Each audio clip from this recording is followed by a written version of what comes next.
It's a great pleasure and honor for me to be able to roll out the first round of panel discussion at UCA Naryn campus. This wouldn't be possible without the generous help of the faculty and students. The topic that we'll be actually discussing this evening is centered around technology and education. To be more specific, we will be looking at the pros and cons of technology in relation to higher education in the context of Central Asia. Since the invention of the spoken word and maps, which promoted abstract thinking, human life has been constantly under the influence of technology. The mind has evolved according to what tools have afforded it. As we make tools, tools in turn make us, forming our consciousness, guiding our actions, and determining the future steps. The role of technology is particularly important when it comes to education, as it seems that the latter is inextricably bound up with the former. In other words, the history of education is also the history of technology, extending from ancient times, when our ancestors chiseled characters into clay tablets, down to modern times, when characters, images, charts, and many others are available at our fingertips on digital tablets. However, education can as much benefit from the application of information and communication tools in changing the scale, pattern, and pace of learning, as it can be misguided and falls victim to the distracted autonomy and dictates of gadgets, which are all the more inescapable. Here and now in Central Asia, in Naryn town, we attempt to unpack some aspects of technology in the context of education, and hopefully by the end of this panel discussion, not have we found answers to our questions, but we are rather more sensitized to the topic, and by the same token, to our current conditions and those of future generations. Here with me, our panelists, I introduce from the right, Dr. Masood from Computer Science. He's the Computer Science lead. He holds that without technology, Central Asia will slip into a stone age in 21st century. We have Arailym, Yelemes, Computer Science students, class of 2023. She thinks that technology facilitates academic misconduct, like cheating, and causes distraction and disconnection in the classroom. Mehmonsho, Sharifov, from liberal arts. He is for the use of technology in education as a tool of research and development, especially in the context of Central Asia. Stanislav Zagorodnyev, from Comms and Media, Communications and Media, and English for academic purposes. He contends that the use of technology in education in Central Asia hinders teaching and learning, creativity and productivity, and turns us ultimately into morons. Abbosjon, Madiev, Computer Science students, class of 2023. He believes that in Central Asia, and particularly in Tajikistan, technology offers the only way of addressing the issue of corruption in education. And last not least, Zohirbek, Asanshoev, from English for academic purposes.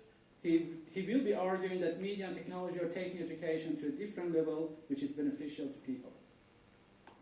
Now I would like to invite Dr. Masood to present his view on the topic for in the first stage of our panel discussion. Thanks.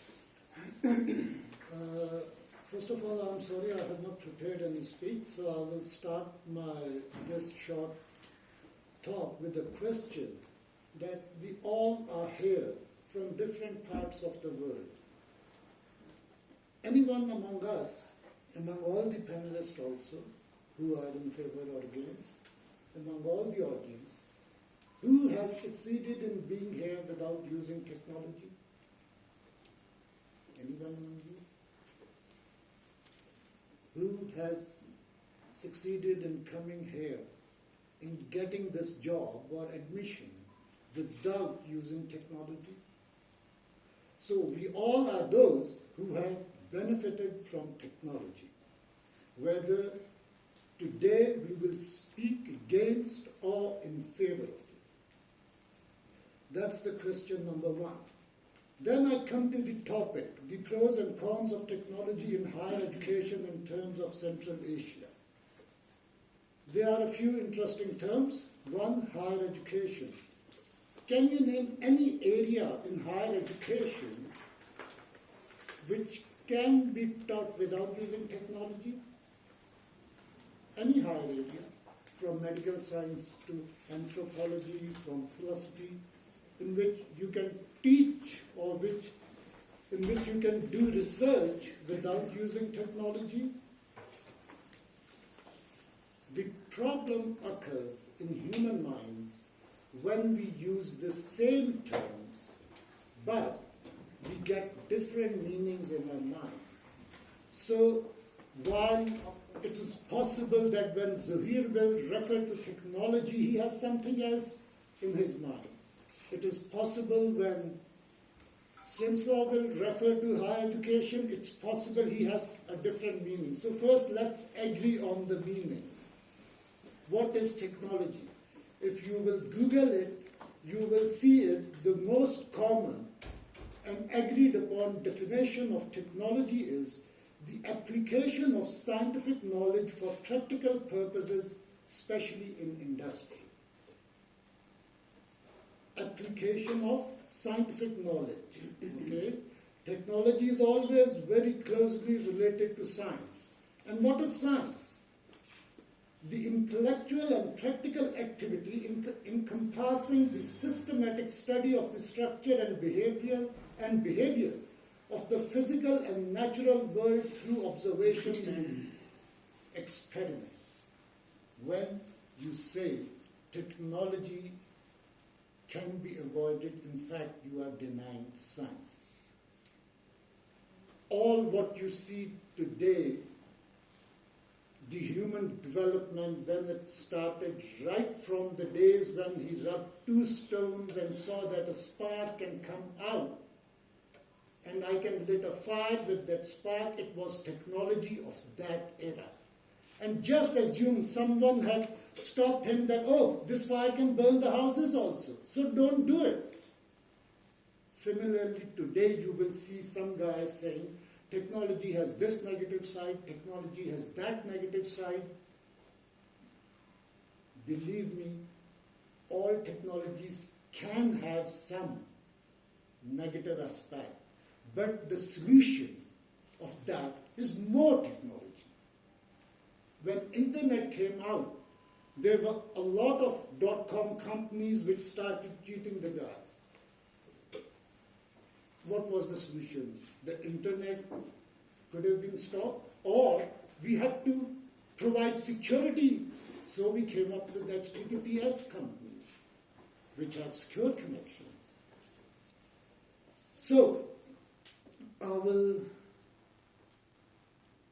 stop myself at this point, and I will just say that the reason Central Asia has not been able to achieve its position in this world was because of lack of technology. Today, if we will avoid technology, we will further go into the caves. The only way to get your due share in this world is to come up with the smarter technology, better technology, more technology. Then you will see, if you will make a relationship between the countries which provide better living to their citizens, they have better technology. They export technology. They earn by technology. Yes, there will be some negative aspects, I agree. A car can kill a person, but we cannot ban all the cars. If you will go to internet, there are some ways to hack or cheat, but you cannot say the internet is evil. So whatsoever technological side you will address, there will be some negative aspects. Okay, Dr. Masood, I think that's a good Thank conclusion for the first round. Now, I would like to invite Zohirbek to present your view on the topic. Okay, thank you very much. Dr. Masood, thank you very much for the view. Really interesting. So my thinking, my view is that yes, technology is good. Technology in the context of Central Asia, because I understand that we talked about education in the context of Central Asia in the region. So I think, yes, without technology we would have been somewhere else. But now we've made, since the collapse of the Soviet Union, we entered a new era. And then what has been happening to a country like mine, Tajikistan, libraries collapsed, the whole system collapsed, because it was centralized budget, and then no budget. So, and Tajikistan is one of the poorest in ex-Soviet republics, among ex-Soviet republics. So, just imagine, when I say technology, I just somehow connect it to the internet, because it associates with the internet, and especially when we are talking in the context of schools and universities. So now, about education. So for me, education is not restricted only in acquisition of knowledge at university and schools. So I just go beyond schools. And for me, education is just when a child learns few sentences, words from his or her mother. This is already education. So, but going further,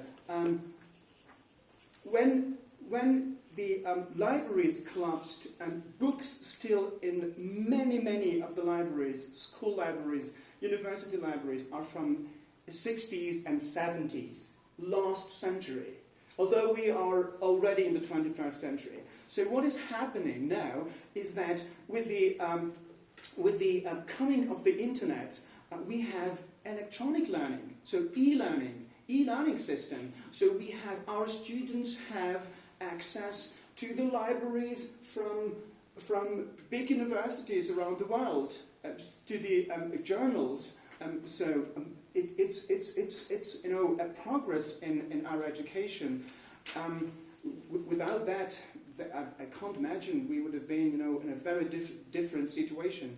So what is happening in Tajikistan? The medical school in Tajikistan, they have an e-learning. They call it electronic medicine. So, which is, for example, students from Tajik students could communicate with the students from around the world, from the United States, and then they could exchange their ideas. Electronic learning, electronic medicine is used when they are making different kind of operations. So it's not necessarily to go to somewhere, because it is very expensive, and students would not be able to, would not afford to go somewhere, out of Tajikistan and do that. But doing in your own university, that is a huge progress. Not talking about the University of Central Asia, which university in Horog, they have communications, they have Facebook groups, they have different groups, and then they communicate. I myself, I'm in a group on Facebook, and we call it bookworms. So we read books, we communicate, we analyze, we summarize books, and then we share our books even, because it is allowable on Amazon. When you buy, you could share your book with your friend. Just imagine that, without an electronic reader that I have, I can't imagine it, because, getting books are getting more and more expensive. So it's another problem. But nowadays, you could, if you wanted to read a story, you just Google it, and get some free books and just read it. Libraries in my town, our library, a governmental library, is just books, very old books. So of course, as you said, Masood, I absolutely agree with you. I make a concession that technology has not always been good, even in educational context, because technology has been used for different purposes. Okay. People committed suicide, learning how to commit suicide, and this is they got from the internet. Thank you, Zohirbek. Yeah, thank you. Okay, now I would like to ask Arailym, so our computer science student, to establish a position. Thank you. So hello everyone. My view is not technology, but I will say arguments against. And so the first argument is that technology can be a distraction from the classroom. For example, when the teachers say that you can use your laptops and everything, so students can go to any social media. So their entertainments that interest for students, because not every students wants to listen the lectures, something like this, and they just go to social media and check their Snapchats or Instagram accounts. So, but there is many pros and cons in using technology. So the technology is everything that simplify your job, right? It's our technology, TVs that we use in our classes, interactive desks, and laptops. So first, it's time management. So everything that we use in classroom, it will technology, it will manage your time. For example, I can give an example from our classes, when the Musawa uses his coding while doing his classes. For example, it will be using graphing from coding, showing this. For example, tangent lines of parabola, like this. He can show it from one graph. But if he will not use his coding, this ability, he will draw many graphs on the board. So it will take his time. So other example is, and also it's fresh information. Using technology during the classes, it's allows us to use fresh information from the libraries around the world. So it will be useful for us, use all the libraries from the world, online libraries, rather than using only one library, right? So we will have many sources of information, and it will help us to better understand the class. So other is so I will give one more example from the class of Rebecca. So when we were studying our class in culture, so we were discussing sacred places. So me and my colleague Aida could use this online map to show this place from the online map, 3D map. So when the class were presenting the sacred places, we could just go to the map and watch the place by 3D. So it gave us better understanding of the place. So everything that we use in class, these technologies can help us better understand, let us better understand the classes and lectures and everything that we learn in our classes. And if to give statistics, faculties that were surveyed from edtechmagazine.com shows us a statistic that 74% of surveyed faculty state that it will give them to students motivation to use technology in learning everything. So it's useful, and they can make their classes fun and more fun and interactive. Yeah. So also it gives us chance to participate for every student. For example, if you use technology and quizzes during your classes, every student can write their opinions. For example, even the shy students who cannot talk during the classes in front of everyone, they could use their opinions by writing, typing. So also using technology helps us students time management. It will be better to write, to type in the computer rather than writing by our hands, because it will take our more time, and it is the time management. So that's all. Thank you, Arailym. Now it's Mehmonsho's turn, and perhaps he can talk about technology from a different perspective. Yes. Yeah, it's really before having a strong indication of the usefulness of for what we need, or we are against, or we are supporting the technology, we should know, we should make it clear that I was thinking about the 3 points, that we should make it clear about the define our historical and cultural situation today in Central Asia, first of all. And the second, they should know about the roots of this discourse, about the technology and using technology, and how it was developed in the Western context, or in American context, which is were talking about against the technology, and they were talking about, for example, the guy, which say Postman, he was talking about the end of education and criticizing technology. Also, the third one, it is about to what extent this discourse is really suitable to our context, to the context of the Central Asia. I think, first of all, I think when you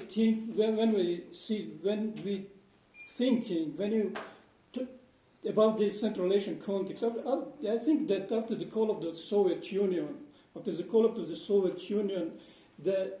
and many of you know that the political and economical liberalization didn't happen. And also we know that there are some main technologies which was mentioned by the social science people about the technology of the production, or technologies of the science system, and technologies of the subject, and technology of the self, as Foucault says. And also technology of the power. They are not working properly within the societies of Central Asia, which is really, it is some kind of we are talking about the education and technology in such societies. And certainly we should know about the nature of these societies. What is disturbing? What is the obstacle in the way of moving the education? Education is something which is for leading, for growing up, for leading. It is something for making the movement within the mind of the people, within the societies, within the cultures, which is not working. And you know that we have authoritarian regimes in such societies in the Central Asia, for instance, which is they are not able to how to say, to what Agamben saying about the barren life, how to cover the barren life of the people with some kind of the suitable or healthy form of life, or with some kind of the wool, which is they are not doing it. And the second question, I think, which is the second point, which is I'm thinking that this discourse about the technology and about the using of the importance of the science and technology, I think, from the 70s of the 20th century, even from the time of when the Lyotard, the French philosopher, he's published in 1979, I think it's 1979, he published his book, The Postmodern Condition and a Report on Knowledge, which is really, from that time, he was talking about the incredulity to the meta-narratives, and also about that science and these narratives all time were in a confrontation with each other. And it's really, he's saying that in the developed societies, in the Western developed societies, many things is changing, the quality of life is changing, and really it is something crucial, I think, for which is, we see that many things is changing in the Western context, and many things which is also coming and entering the Central Asian societies. I think, despite of the political and cultural elites which is ruling in Central Asia, and which is they have they are not able to develop something, but the knowledge and information is coming inside through the technology, through the internet, through the different kind of the sources.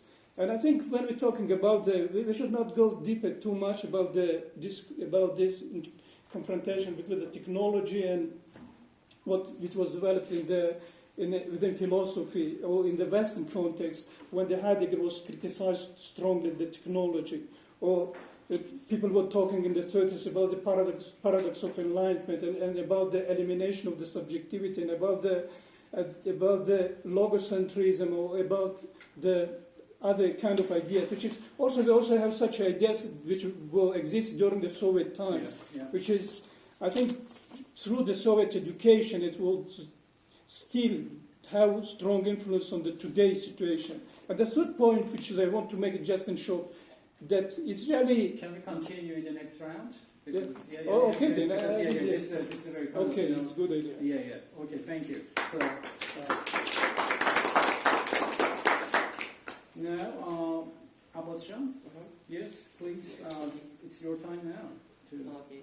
So Thank you for organizing this kind of events, and I'm so happy to be here discussing this kind of questions, topics, and so when we talk about education, I want to kind of emphasize that education is one of the few things that is common only for human beings.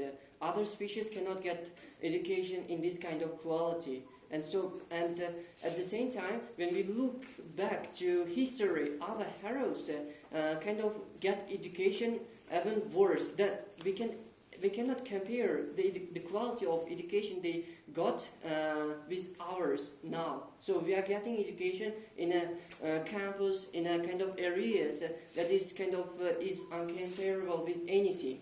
So our heroes have did so good jobs. They made kind of very productive, kind of show their productivity. They made more results than we are doing now. And for example, if you look at kind of our heroes, who Al-Khwarizmi, yes, we are computer science majoring students. So our kind of this major kind of gets the source from Central Asia's hero. So Al-Khwarizmi, everyone knows most of the billionaires, for example, Bill Gates or Jeff Bezos, they are billionaires. Why? Because of this person. This person created the source that helped that billionaires to get rich and the other people. So we are kind of improving technology, and we are kind of questioning us now, so that whether or not we need to kind of implement technology in education.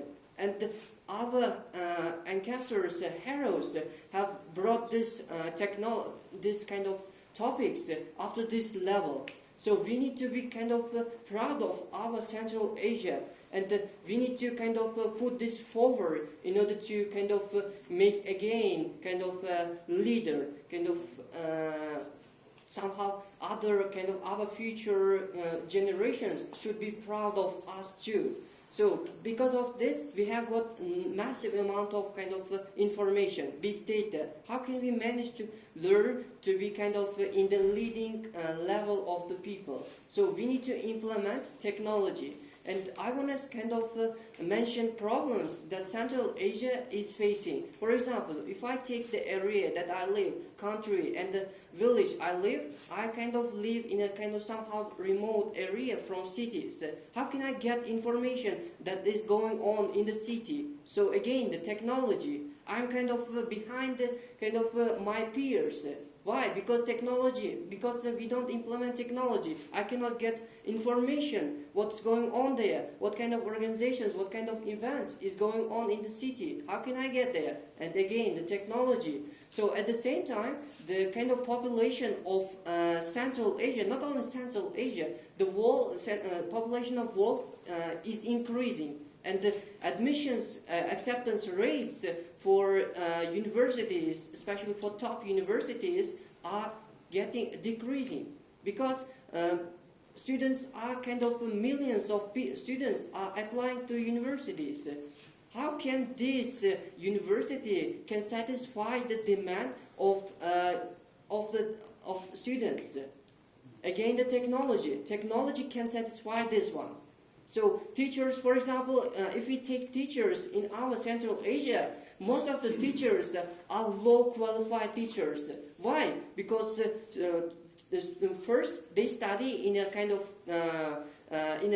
school, and on average they don't do well in schools, and then they apply just to kind of teaching or teaching jobs and other things, and at the end. It comes out that they are not professional in their jobs, so they cannot give better education to others.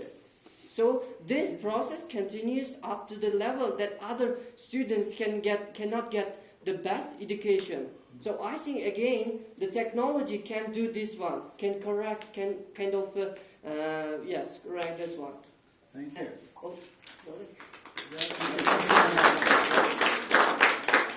And then Stanislav, it's your time to establish your position. Yeah, thank you very much, Soheil. I finally got my turn to express my opinion that, of course, No one can deny all those good things that technology brought to us, introduced to us, and all those good opportunities that we got to the education within this context in Central Asia even.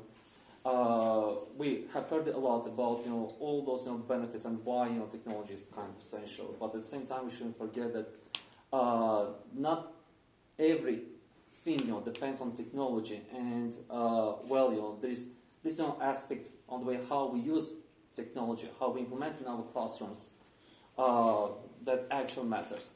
And this is the point where I would like to attract everyone's attention here, since in my statement I've already stated that what I observe, what I feel, what I see, technology does certain good things to us. It does introduce definitely great stuff to us, but at the same time it turns us, it will sound harsh, but it turns us into morons day by day. Simply see the way we use as teachers technology in our classrooms, and the way we use technology as learners in our classrooms. How much do we benefit from it actually? In my opinion, it's usually there at the surface level without going, without any even attempt to get this in-depth knowledge of the subject matter. Technology does provide this, if you consider social media, the internet, all those technology devices in our classrooms. They do provide us great access, to many different sources, to all the information that we gain. But what we benefit from is just the information that stays on the surface. Just because we have become already quite lazy enough, to dig it deeper and get the real understanding, genuine understanding of the subject matter.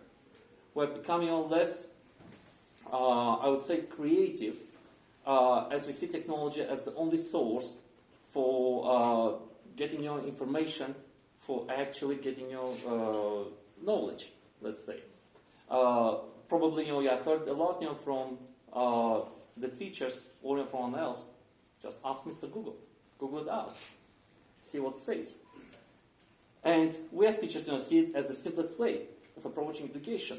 Why do we need to waste our time and explain to the students if all the information is there on the internet and anyone can Google and find it out? Well, we don't question what kind of information, what's the quality of information that our learners are going to get to find there. Well, and as learners, as I said, we are less creative because we don't spend any time on thinking. Well, let's say, if I give you more specific examples, if you take math, for example. Students would go and surf on the internet to find the simplest way, the fastest way, the shortest way of finding the answer to the problem, instead of spending some time on solving it by themselves. Or students would better, let's say, surf on the internet to find many different examples of essays written by many different people, and basically they'll gather all these ideas combined with their own essay without producing something by themselves, which is, in my opinion, is a very limited use of technology that's available to us. So that's why I say technology does make us less creative and less productive as well. When it comes to productivity, if we are go into the research field, so now instead of actually working on something really genuine, something that hasn't been done before, would go for reduplicating many different studies. Would like to see how it was done in China, instead of actually conducting and looking for the data that is available here. So we simply would take this already available study there, try to see or implement it with the context of Central Asia, and eventually we'll be satisfied with the results that might not reflect the reality at all. Okay, thank you so much, Stanislav. Your point, I should say that your point really reminds me of Albert Einstein's quote.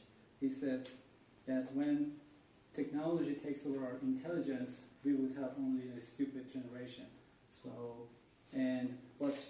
just let's put aside this quote. Okay, now it's the second round, so we're going to have more interaction between the panelists, and you might challenge each other, you might, question each other. And I start with a question to Dr. Masood Mir. So, when you speak of Central Asia, that without technology it would slip into a stone age, are you making the universal statement as to the conditions of life in this technology-dominated age? It seems that life in Western countries is far more dependent on technology. If Central Asia would slip into a stone age, what would happen to Western countries? As I said earlier, that the problems that I see here in my analysis, and I can be wrong, are due to the avoidance of technology in the past. And today, after getting away from Moscow, if they will still not correct their path and start adopting technology, the gap between them and the technological advanced countries will increase. Because they already have technology, they will use that technology to come up with the more advanced technology, and such notions as without technology we can live a peaceful life. No, in this world, if you are behind, then the other countries will exploit and come and take advantage of your resources. That's how this world is working, unfortunately. So you have to come up with your own technology and to get your share in this today's world, where some countries are when hunting you mention and that some are you have to getting. come up with your own technology, what do you exactly mean? Because A technology is so much technological base. Western-oriented practice, and when we talk about information and communication technology, what comes to mind is big companies in the U.S., in Western European countries, Silicon Valley. So, what do you mean exactly when you say that you have to come up with your own technology? Okay, let's say we are right now sitting in Naryn, which can reach -30 in winter and -40 at the most in history. So, how we can come up with the systems that can keep us warm? So that's just an example to tell you, when I say to solve your problems, use the science as the technological definition is, and come up with a solution for your local problems. Okay. That's what I meant. And the trend in the world is that once you come up with your own solution, you sell it to other countries to earn foreign exchange. Okay. Yeah, great. So, Stanislav, do you have anything to add to Mr. Masood's view? Well, to come up with something that would actually benefit you the most, it's not the machine that will create it. Yeah, it will be on the human mind that creates it. Now, if our human minds, simply stop, thinking basically, working properly, what kind of end product you're aiming to get. So we'll end up, recruiting some specialists, from the Western countries to bring you here so that they do create that kind of technology for us. Or is there an alternative way to that? Well, if I have to look at an apple for 5 hours and assume that by thinking I will know more about the apple, I think it will not be correct approach. So I have to use something to get into it. So I basically agree with you, Masood. I think personally, talking about powerful countries, you're absolutely right. So there is this understanding and concept. If you have information, you can rule the world. So the United States, Russia, these powerful countries, even China, they have information, and they are ruling the others. In fact, if you look at that, so I would agree if they said, okay, let's remove other technology, and remove it just destroy it in the world, so that we would go back to 1950s and then live that life. That would be different. But I would totally disagree if they said, okay, Tajikistan, no technology, but yes, US, you would continue with that. They would destroy such a country like mine. So education, technology and education, if you go back to technology and education, of course, I mean, technology and education has not always been good if we just look at it from a different perspective. Like the other day we talked about this, the Nazi Germany, they were highly educated people. And then concentration camps. Yeah. What did they do there? They were highly educated people, right? So that's you need to look at it from different perspectives. Yeah, I think that you made a great point in terms of technology and ethics, and that's the question actually in relation to what you discussed, Mehmonsho. Yes, you want to add I think a continuation of what they said. I think it is really what the Zohirbek saying about the education in a Nazi Germany. I think there's something wrong with the structure of education up there, and there's something ideological domination of the science and technology and everything. This ideology was dominating, like in the Soviet Union. And I think it's not, education still is something to do with the building, what is in Germany call it the Bildung, about the educating, the giving, growing up, about the educating the personal individual. Skills and knowledge. It's really very important things, and still we just, when you're talking about education, we mean this one. It's the most important things. I think I agree with the Dr. Masood when he's saying that everybody should come with their own technology. For instance, the Soviet time, in this Central Asian Republic, they have had their own academies of science, which is they did very good with the sciences, with all kind of the sciences. And we have local scholars, very good local scholars in many, many different kinds of the sciences. And why not to establish them? Why not to support them? Why not to give them money to be developed again? And I think they have able to have their own technology to develop something. But there is something that, because you mentioned that Nazism, for instance, because technology operates according to its own rules. So, and it's a product of human rationality. And when it is applied in a way which is kind of independent of human values and human ethics, then it can result in disasters like what happened in the Second World War. Yes. So, and then the question is that how technology can help with the process of democratization, establishment of social justice, and perhaps freedom. So, because most of the time when we talk about technology, we're talking about the practical function of technology. We are talking about convenience, we're talking about connectivity. Yes. But how can we apply or extend the function of technology into the realm of freedom, social justice, and democracy? Yes. Since you also referred to Zohirbek, there's a misconception that the World War II and the Hitler did it because of the technology. No, he developed the technology because he had some evil plans. So don't put the blame on technology. May I interrupt you here? Yeah. Technology, it's not, when they create technology, they don't mean that, okay, it's for good purpose, right? People could use it for different purposes. Technology comes into existence by human needs. Like you could create a guillotine, right? Yeah. And then this could be, used for cutting, it's like a knife. Yeah. It could be used as a knife for cutting some stuff. You can murder someone. But someone who really created that, and you thought that cutting machine. Okay. Abbosjon, yes. It's different. It depends on how people, we use the technology. And it's good that we don't use it here at higher education in Central Asia. I'm just. Please, just Abbosjon has something to say. Yes. Yeah.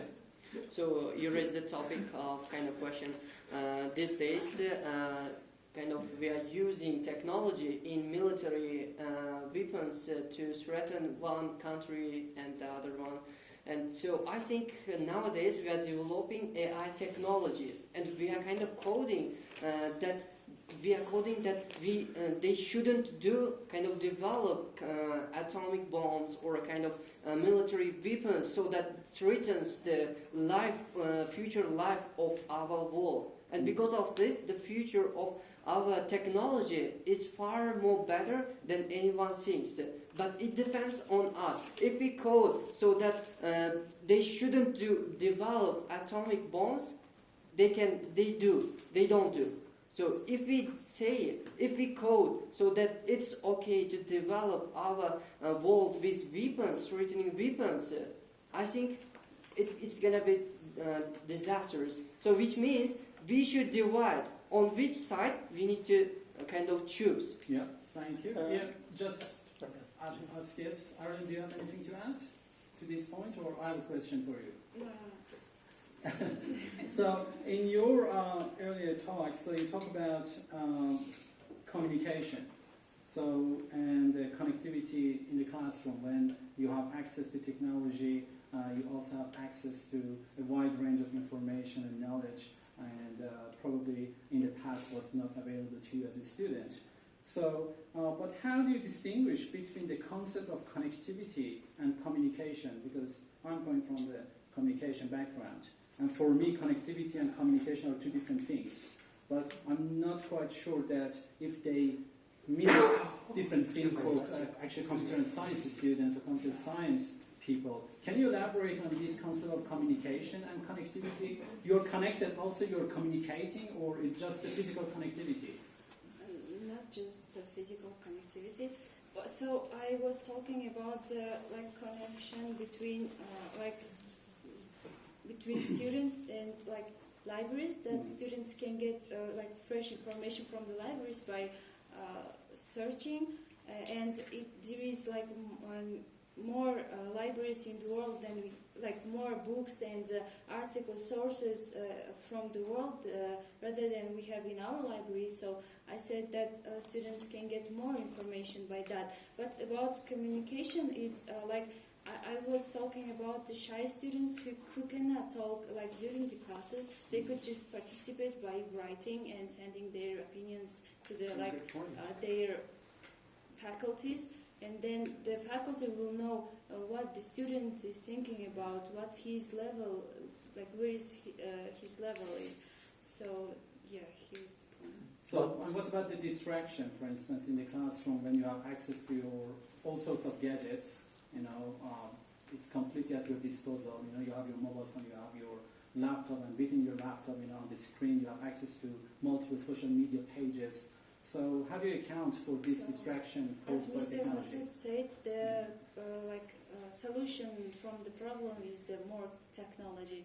So here we can use some technologies, some maybe faculty can put something that will show the students' participation. When you are using laptop, it will show to your faculty this student is using this class, our module or something like this. Then the faculty will know that you are. It's kind of double-bladed sword, Of course, it offers I just want to add one point. Yeah. When I was a kid, there was no laptop or screen in front of me. Yeah. I used to make sketches of my teachers. If the lecture is boring, if you are not getting connected with the students will find a way to get distracted. It's not because of technology that the students are getting distracted. I just agree with you, absolutely. But I would say slightly it's different, because when you're doodling on a piece of page, it's something that you apply your mind to it yourself. But what if I'm receiving hundreds of different messages and I'm very much connected to the lecture, and then I get distracted by all these messages? It's something imposed on me. It's not that I'm making a conscious choice, to doodle, or even doodling is something really creative. You create very interesting things by doodling. Yes. That is a very good point. I mean, students in our classes use their mobile phones, but it also depends on the methodology, on the method of teaching of a teacher. I think that we should not say it is bad just because some students use mobile phones to communicate. In fact, technology is doing a lot more than just doing harm. It's not really harmful. there are students who could chat and then listen to you. It is possible. You just sometimes check it, and then students answer your questions. And you might be asking a question about the lecture I from think some it is colleague. not. It is not the biggest problem. Yeah, I want to kind of give a kind of idea against your kind of idea.